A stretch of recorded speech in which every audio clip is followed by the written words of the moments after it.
David Bissonette. We're sitting here at the LCO Reserve in northern Wisconsin. We're talking, we're listening to the rain.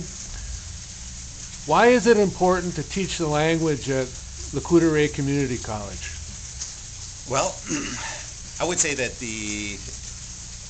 our language is important whether it's taught at the college or not, because the language represents who we are. It's that thinking process that makes us Ojibwa people, the ideas that are encapsulated in the language that make someone truly understand what it means to be Ojibwa. Because there are a lot of concepts in Ojibwa that are just completely different than English. And the great part about it is, I think, as students start to learn about the language, that they really understand and see how those old people fit into the world, how we fit into things. You know, the concepts of relatives are completely different. Just the ideas about what it means to be a being is different. And so I think what the college is doing by offering language is we're offering an easy way for individuals here and around to be able to really sort of understand what it means to be Ojibwa, because it's really through the language that we have that connection with those old people, with the ceremonies, with songs, with everything that makes us Ojibwa.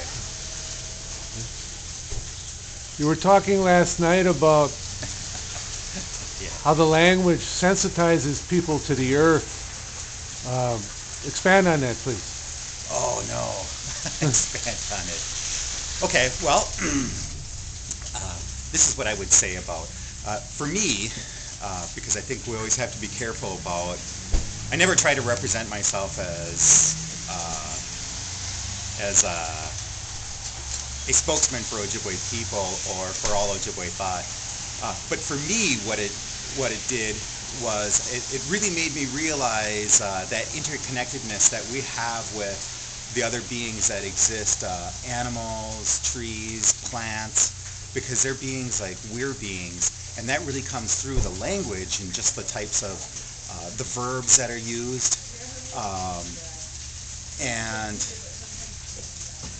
I think that when a person has language and they understand those concepts that exist in the language, they too will start to see the world in a completely different way, because if all of a sudden now animals are really no different than we are,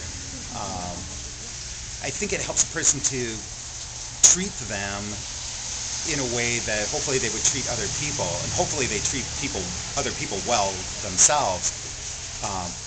Because, you know, the thing that I was told is just sort of how the world was created. We're last out of everything. We need plants, we need the animals in order to survive. We have to treat them well and respect them, and then in turn, they do things to help us. The better we treat them, the better they treat us, that we'll have plenty of everything, whether it's berries or fish or ducks, anything, wild rice.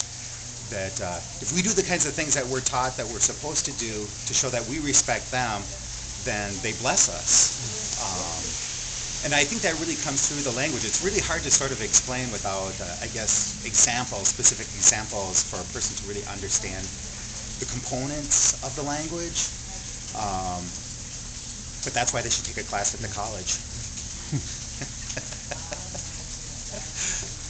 I don't know if that was a good answer. Yeah. Thanks, David. This is Nick Vanderpie reporting for News from Indian Country on the LCO Reserve in northern Wisconsin.